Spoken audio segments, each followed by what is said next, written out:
Good morning, good afternoon, good evening, depending on when you are watching this. This is Principal Schaefer from Riverbend Middle School.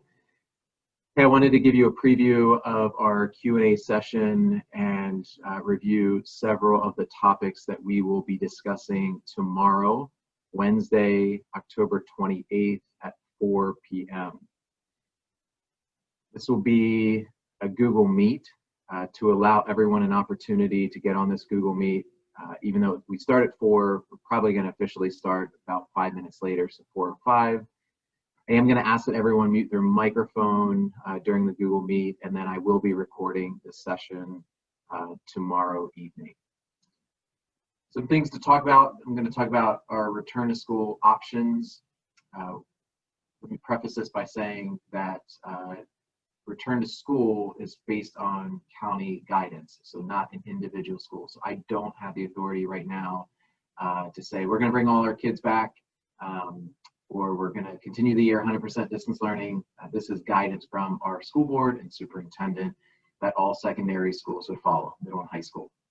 We're going to look at some statistics related to distance learning, our current phased-in stages. We have several students in the building even right now. We're going to look at our Q2 schedule. I'm going to talk about the family survey that will be given on November the 11th through the 20th and give you some information so you can make an informed decision as a family. We're going to talk about physical distancing guidelines, the changes between traditional arrival transitions, lunch, instruction, and then what that might look like in a hybrid model. I'll open it up for questions and answers tomorrow. And then I'll offer another Q&A session on Wednesday, November the 12th. So let me just begin by saying we have received guidance from several different organizations or individuals. I am not the health expert. As a principal, I have some authority and autonomy. However, since the pandemic began back in March of 2020, most of the decisions that are made are coming from a state or even local level. CDC, Virginia Department of Health, are giving us some guidance, as well as locally, Dr. Goodfriend, if you've seen some of our school board meeting. And then within LCPS, our student health services, and then our school board superintendent and senior staff. Over the last couple of weeks, there's been several discussions about secondary schools and some options for hybrid learning. So secondary schools meaning middle and high school. The first option not being recommended is really having a similar, like an elementary model where you have hybrid classes and distance learning classes, and they're completely different with different teachers and different students. In elementary, it's very possible to do this because all elementary students take the same classes and the same electives. There's no choice at the elementary level. When you hit 6th grade, the whole way to 12th grade, students have all kinds of choices related to electives and even core classes. This is the reason that the second option is really being considered right now. The phrase under the second option, the significant live streaming, I know has caused or raised several questions. Tonight, our school board is meeting and they will be discussing, along with the Department of Instruction, several different options for teachers when it comes to having their same students, not changing the schedule, but having both hybrid and DL, distance learning students at the same time. It will look different in different classes. So you can't compare a 6th grade art class with an 8th grade robotics class or a high school AP course. And you know, that's where it comes to making some decisions where teachers are given autonomy to do what's best for their specific course or students. The last option that is being considered would be to maintain 100% distance learning for all secondary schools for the rest of the year. This really should be revised because you know, all secondary students right now, we currently have about 15 students in our building. I'll talk about that in a little bit. So some survey results. So our students back between October 9th and 16th were given a survey through advisory. All middle and high school kids took this survey. There's also staff just took a survey related to their thoughts on distance learning. To give you some student data, I haven't received the staff data yet, but when it comes to synchronous learning, so that's live, interactive, in real time, that would be at the middle school level, about 74% of our students said it's about the right amount of time. So in a typical class, that would be approximately 42 minutes, where most of our kids would say that's a good time. I do believe that we still have work to be done when it comes to asynchronous. That's independent work. That's not in real time. It can still be interactive, but just not in real time. It could be something online. It could even be something offline. So I'm thinking about, playing or practicing your instrument, or even reading a hard book. So there are some things that happen offline, but about half of our kids, I would say that right now it's too much work. When you look at the bottom little chart there was a question that was asked about how much time do you spend each night with homework. Now, the current guidance and the guidance that we've always had is approximately 30 minutes per class, which on a given A or B day would be 4 classes, so it would be about 2 hours of work. My personal belief is that's too much. I think many of you know this, I have 3 children. I have an elementary child, 1 in middle, and 1 in high school. And I see the struggle that my own middle and high schooler have as they are doing a ton of homework each night. Yeah, there are classes, it could be a world language class, could be a math class where they are doing 30 minutes of homework a night, but there's some other classes where I don't see that as a need. And so I would actually like to see, 42% of our kids say that they spend less than an hour. I think that's a good time. If someone is spending 3-4 hours, in my opinion, that's too much at the middle school level. I mentioned we have students in the building. So starting back October 13th, we brought back 3 of our self-contained programs. We are committed to the least restrictive environment and having our students have opportunities and access for all classes. We have 3 unique programs where students, based on some needs, have a program specifically designed for them. And so they're in the building. I fully support this. Today, we welcome back several of our English learner newcomers. So like I mentioned this before, we have about 15 students in the building. We, like many schools, have had issues where whether it's a student or a staff member have tested positive. To let you know, like we currently have 3 teachers that would typically be in the building that are in a 14-day quarantine, and those are some added challenges when it comes to staffing and making sure that if someone is in a quarantine, we're still providing a high level of instruction for those individuals. So it's not always like something that we have to consider as we phase students back. It's not always just the fact of someone being tested positive, but it's someone being exposed, and that could be in the building, that could be outside the building, in the community, but that does have an impact on making sure that we have enough teachers and staff members available to support all of our students. Tonight at the school board meeting, they will be discussing some additions to stages 2 and 3. That's mostly elementary kids, but really looking at stage 4, the second semester, bringing back our secondary students. And again, conditions permitting at that time. I've mentioned this a couple times through different newsletters. Back October 13th, our school board made a decision to transition from our current AA-BB schedule to an AB-AB schedule. Every Tuesday and Thursday, starting at the second quarter, would be an A day, and every Wednesday and Friday would be a B day. The school board initially said November 9th, but we're actually moving that up to November 4th to begin the first day of the second quarter. You might think that the first day we would start with an A day, but because the first day, November the 4th, is a Wednesday, we're going to start the second quarter with a B day. There's also adjusted office hours on Monday. So currently in the first quarter, we had 15 minutes of office hours per block. We're going to transition to 30 minutes per course or department. So it's a little bit of a change. It'll give you students some more time, also provide some more flexibility for teachers. It's a decision that I think is very appropriate as we go into the second quarter. I mentioned a survey. So if you remember back in July 2020, as families, we took a survey at that time for our preference for the first semester. We're now looking to the second semester, so between November 11th and 20th.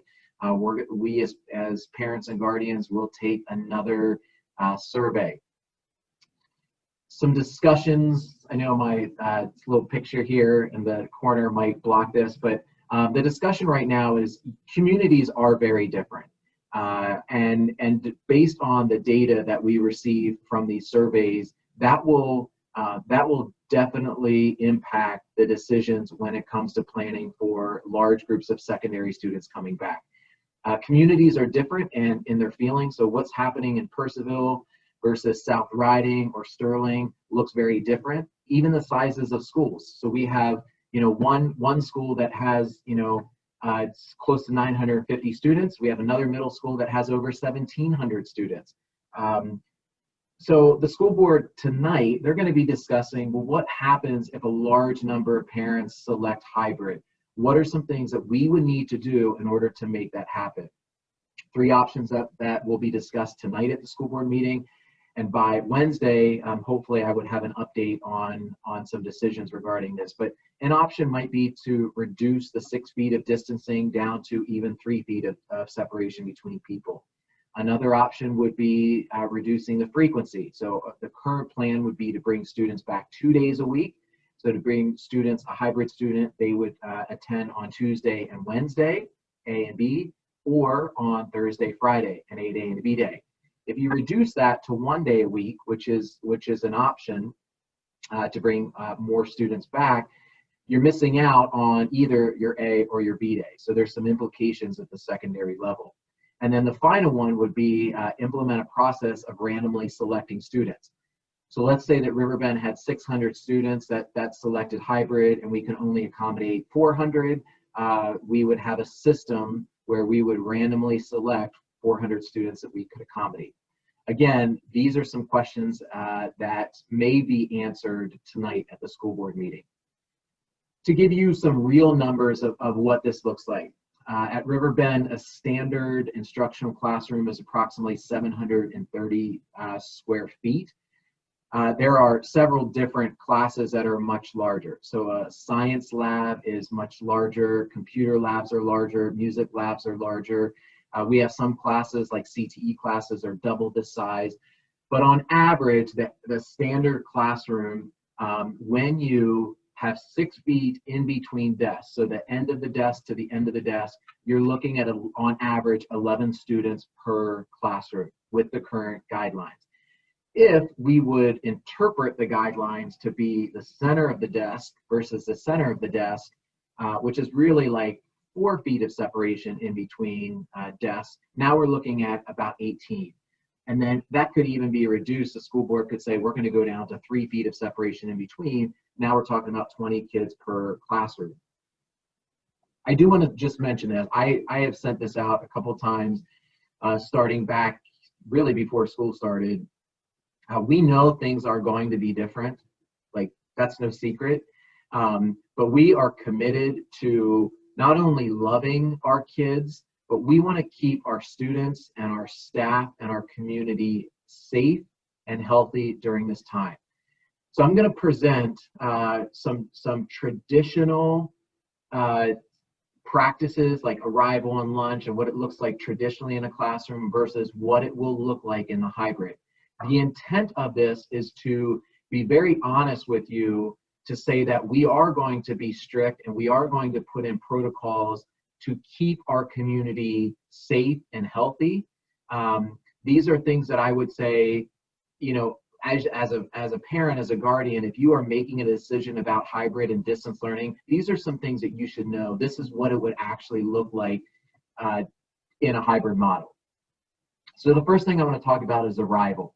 Traditionally, we would open our building at 8, but as the weather gets colder or different things, last year we started opening our library at 7:30. We even served hot chocolate in the library, but kids had a lot of flexibility to come in the morning. As they came in, they had some autonomy to go to grade level areas or go to the library or meet with a teacher or go to the cafeteria to get breakfast. Then students would have 12 minutes to go to their locker. During this time, it wasn't just about going to your locker and organizing your locker for the day. This was also a very big social time for middle school students. The new hybrid arrival, and again, all of these protocols and practices are designed to keep our community safe. Starting between 5:30 and 6 a.m., parents will receive an email. You can also opt for a text message. If you get a text message, you also get the email as well. Then a second one is sent about an hour later. This is an LCPS symptom checker questionnaire. This is a daily survey that students and staff in the building are required to complete before even coming into the building. This is not a one-time permission click and you're done. It is every single day that you're in the building, you are required to complete this questionnaire. We will have individuals outside of our school looking at a dashboard, ensuring that all of our students and staff have completed this before even coming into the building. We are going to take temperature checks. With lower numbers of students, we are going to check the temperature of every single student. And then students will report directly to their first or fifth block on B-Day. Students will not be assigned lockers this year. Again, all of these are protocols to keep our community safe and healthy during this time. Transitions. Transitions at the middle school, a big change from elementary to middle is having independence, more social time, and transitions is a big part of this. We have a 10-minute transition in between our first and second. Other transitions are 5 minutes. We have a breakfast after the bell. This is a traditional thing that we would have after 10 o'clock. I mentioned the social independent aspect. Restrooms are open. That's in a traditional school year. In a hybrid model, we will have some staggered dismissals by grade level or by courses. Students will also keep with 6 feet of distancing even during transition. Masks will be required. There's also some directional patterns. There are some schools, most elementary schools, the hallways are much smaller. And so they actually shut hallways down where you can only go one way. And sometimes that's an inconvenience because you have to walk like halfway around the school to get to your next location. Our hallways on average are 12.5 feet. And so we can continue with access throughout the building, but students would walk on the right side with 6 feet of distancing required. Restrooms will also be closed during transitions. So between a 3 to 5 minute transition there, we are closing restrooms. This is a common practice that's done with surrounding divisions to Loudoun.